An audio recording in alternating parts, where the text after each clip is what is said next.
Olá, estudante do terceiro ano do ensino médio, que está aí já pensando no Enem. Que bom que você está aqui comigo no Se Liga. Anote aí nossa aula sobre teorias da evolução, um assunto muito interessante. Comigo aqui, a Marizinha. Vamos lá? Quais são as habilidades que iremos desenvolver hoje? Identificar as semelhanças e diferenças entre as teorias evolucionistas, elaborar explicações sobre a evolução dos seres vivos a partir de evidências tais como registros fósseis e características anatômicas, fisiológicas e embriológicas. E também identificar em situações problemas os mecanismos evolutivos que proporcionam a biodiversidade. Bem, gente, lá no século XVIII, predominava a ideia do fixismo. O que quer dizer fixismo? Fixo. Que as espécies não evoluíam, que elas já foram criadas, né? E elas permaneciam sempre assim, gerações por gerações, tá, gente? O filósofo grego Aristóteles, grande estudioso da natureza, não admitiu a ocorrência de transformação das espécies, tá? Então, se eu pegar aqui esse modelo aqui, olha, no fixismo eu tenho borboletas, que elas já eram diferentes e elas não modificam ao longo do tempo. Já no evolucionismo, eu tenho aqui uma borboleta ancestral e ela vai sofrendo o quê? Modificações ao longo do tempo. Então, isso foi, né, com outros pesquisadores, isso foi mudando, tá, gente? Bem, com base nos fósseis e em outras evidências, alguns cientistas passaram a defender a ideia de que as espécies modificam, sim, ao longo do tempo. Essa ideia ficou conhecida como transformismo ou transmutação das espécies. Bem, vamos falar da teoria da evolução com essas duas pessoas aí mais famosas, né? Que é o Lamarck e o Darwin, que você já estudou isso lá no ensino fundamental. Estamos aqui revendo, tá, gente? Esse aqui é o Lamarck na minha esquerda e o Darwin aí na direita. Ok. Vamos lá. Quem foi Lamarck? Século XVIII, Lamarck foi o primeiro pesquisador a formular uma hipótese a respeito da evolução das espécies. Em 1809, ele publicou o livro Philosophie et Zoologie, tá, em francês, e introduziu a ideia que o ambiente influencia o comportamento dos seres vivos. O Lamarck, ele focou muito a evolução no meio ambiente, o meio ambiente promovendo a mudança, tá, gente? Ele tem dois princípios básicos de Lamarck: lei do uso e desuso e lei da herança de características adquiridas. Anotem aí: uso e desuso e lei das características adquiridas. Vamos lembrar aqui da lei do uso e desuso. Lamarck defendeu que quando você usa muito um órgão, ele tende a desenvolver. Se você usa menos, ele tende a atrofiar. Tá certo? Então, olha só. Por exemplo, se você usar frequentemente um órgão, ele vai desenvolver gradualmente. E a falta de uso, ele vai perder. Já pensou? A pessoa quebrou uma perna, né? Ou então ela ficou paralítica, ela não vai usar mais as pernas para caminhar. Ao longo do tempo, ela iria o quê? Atrofiar. Isso acontece? Sim. Só que ele disse que isso é passado para as gerações seguintes. Quer dizer, o filho dessa pessoa teria essa característica, tá? Então, olha aqui as girafas. Segundo o pensamento de Lamarck, eu teria uma girafa de pescoço curto e para ela alcançar o galho das árvores mais altas, ela teria que esticar o pescoço. Esticar, esticar.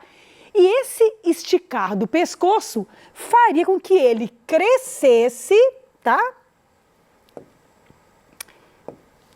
Haveria aqui, então, um crescimento desse pescoço. E essa característica, gente, iria passar para os seus descendentes. Tá certo? Lamarck acreditava que as características adquiridas eram transmitidas de geração em geração, tornando as espécies mais adaptadas ao ambiente. Exemplo, crescimento de pescoço da girafa, que é um exemplo, um exemplo clássico, tá? Do Lamarck. Segundo Lamarck, um exercício para você treinar. A utilização constante de um órgão faz com que ele se torne mais forte e funcione melhor, enquanto sua inutilização provoca sua atrofia. Marque a alternativa que indica como ficou conhecida essa lei. Podem olhar aí. A. Lei da herança dos caracteres adquiridos. B. Lei da seleção natural. C. Lei da ancestralidade comum. E D. Lei do uso e desuso. Resposta? Se você marcou D, você acertou. Uso e desuso, ok? Bem, vamos agora falar de Charles Darwin, tá? O Darwin, gente, ele foi um naturalista britânico que começou a interessar-se por história natural na universidade, enquanto fazia medicina e depois teologia. Mas aconteceu algo fantástico com Darwin. Ele foi convidado para fazer uma aventura, uma viagem de navio, né, cruzando aí o mundo. E essa viagem ele fez assim coletas e anotações fabulosas e a partir dela desenvolveu a teoria da evolução de Darwin, tá? Ele ficou durante 5 anos no navio Beagle, cuja missão inicial era explorar a costa da América do Sul e depois ir para a Nova Zelândia e para a Austrália, tá? Aqui mostra a viagem de Darwin. Ele saiu aqui, né, da Europa, chegou no Brasil, em Salvador, Rio de Janeiro, foi contornando, passou lá pela Argentina, Patagônia, chegou na ilha de Galápagos. Gente, ilha de Galápagos são ilhas assim fabulosas, são ilhas vulcânicas, estão lá no meio, lá perto, a mais de 1.000 quilômetros do Equador, né, no Pacífico, e essas ilhas têm características muito peculiares, que elas surgiram, né, de vulcão. E como é que as espécies chegaram lá? Pelo continente, tá? Por migrações, por correntes oceânicas, né, marinhas, e aí foram morando ali, adaptando aquele local. Isso foi fabuloso para Darwin, tá? Depois ele foi para o Haiti e chegou na Austrália, gente, olha aqui, para depois passar pela costa da África e voltar para o Brasil. Cansei. E depois voltar para a Inglaterra, tá? Essa foi a viagem fantástica de Darwin, né? Tem que ter muita coragem para fazer algo semelhante. Bem, Galápagos foi fundamental para os trabalhos de Darwin, tá? Exatamente por ser aí em torno de 13 ilhas, mais outras ilhotas, tá? Dezenas de outras ilhas.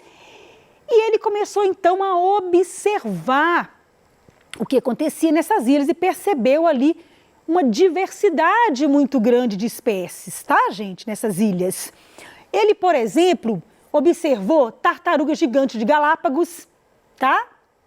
Geóquilio nigra, tentilhões de Galápagos. Ele estudou bastante os tentilhões, vou até fazer um experimento aqui para a gente lembrar dos tentilhões.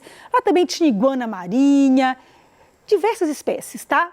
Peculiares ali daquelas ilhas. E o Darwin era muito observador, isso é muito importante, tá, gente? A observação. Ele é tão observador que uma vez ele recebeu uma ema no almoço, comeu a ema e percebeu que o osso era diferente da ré americana, que é a ema comum, que ele conhecia. Mandou esses ossos aí para um amigo dele, foram estudar, era uma outra ema. Então, ele era muito observador, tá? Nessa viagem, ele coletou milhares de fósseis, né? Mais de 1.529 fósseis, coletou quase 4.000 espécies ali que ele foi guardando, colocando, né? Preservando, e ele mandava isso para amigos dele na Inglaterra, um trabalho coletivo de identificação, tá? Então, ele foi um cara, assim, fenomenal nessa questão de observação, tá? E coleta. Bem, ele percebeu que aquelas ilhas, elas tinham condições específicas. Cada ilha podia ter vários hábitats diferentes, área de vegetação, área sem vegetação, área mais próxima da praia, mais afastada. Ele percebeu que as espécies variavam ali.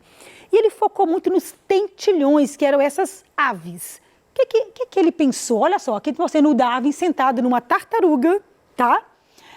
Porque as ilhas de clima e condições físicas semelhantes, mas distantes uma das outras, como Galápagos e Cabo Verde, por exemplo, não tinham espécies semelhantes. Uma das perguntinhas dele, tá? Olha só, o que ele concluiu? A flora e a fauna de ilhas próximas são semelhantes porque se originam de ancestrais comuns provenientes de continentes próximos. Em cada uma das ilhas, as populações colonizadoras sofrem adaptações específicas, originando espécies diferentes, variedades de espécies. O Darwin percebeu, gente, que existia uma ancestralidade comum.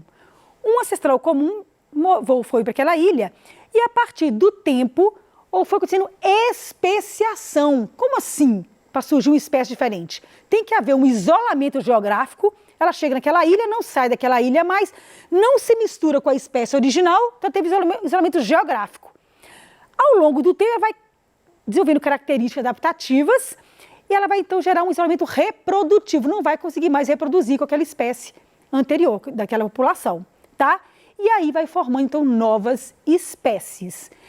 Darwin percebeu isso, gente, principalmente analisando que existe uma luta pela sobrevivência. Palavrinha-chave, anota aí. Luta constante pela sobrevivência, tá? E a seleção atual, ela atua nesse processo. Como assim? O organismo mais apto vai sobreviver, outra palavrinha-chave, e reproduzir numa taxa mais elevada que os demais ali na população. Então, ele vai então ser selecionado, tá? Eu vou dar aqui um exemplo, tá? Vamos aqui na minha bancada, tá? Para a gente trabalhar aqui lembrando os bicos dos tentilhões de Darwin. Darwin percebeu que os tentilhões, apesar de ser muito parecidos, eles tinham bicos de formatos diferentes. E que esses bicos, eles eram adaptados a comer sementes diferentes. Então, tinham nichos ecológicos diferentes. Então, eu vou pegar aqui 3 objetos. Esse pregador, eu sou um pássaro com esse bico aqui.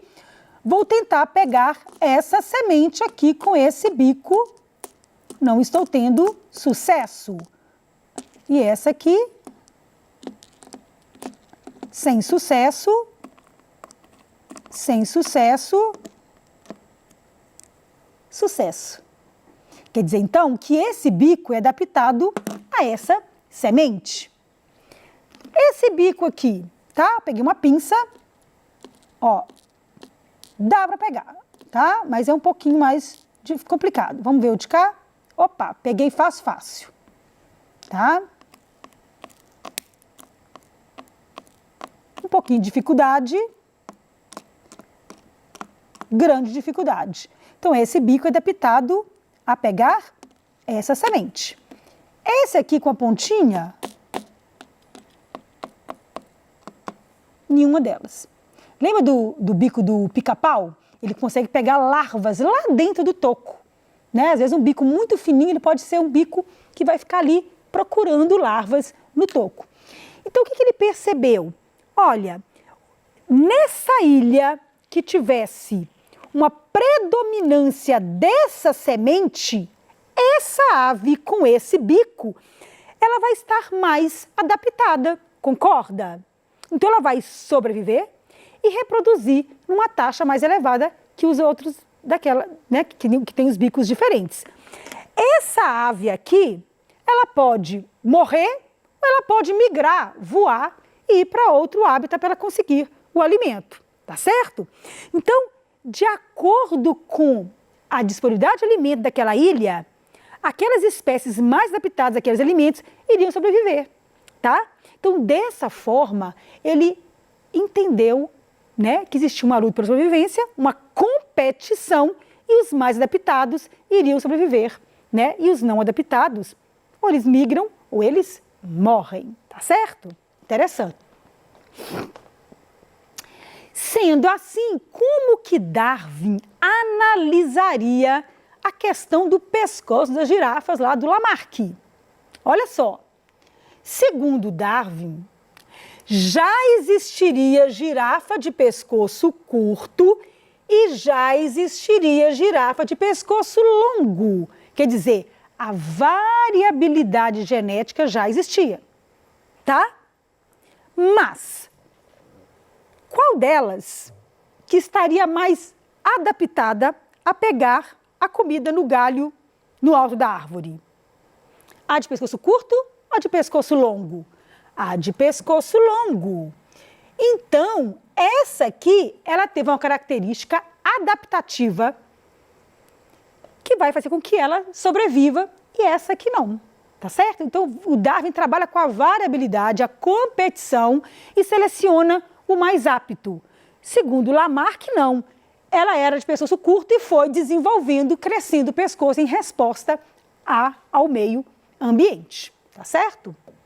A gente não pode... Lamarck foi muito importante, tá, gente?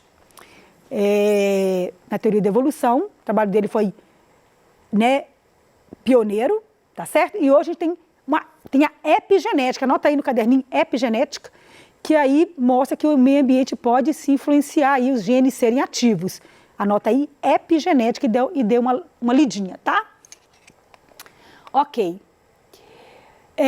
Na época não existiam estudos genéticos, portanto ele não soube explicar os mecanismos de transmissão de características hereditárias, ele não sabia como é que passava isso para a geração seguinte, tá, gente? Só para frente que foi chegar aí os conhecimentos genéticos.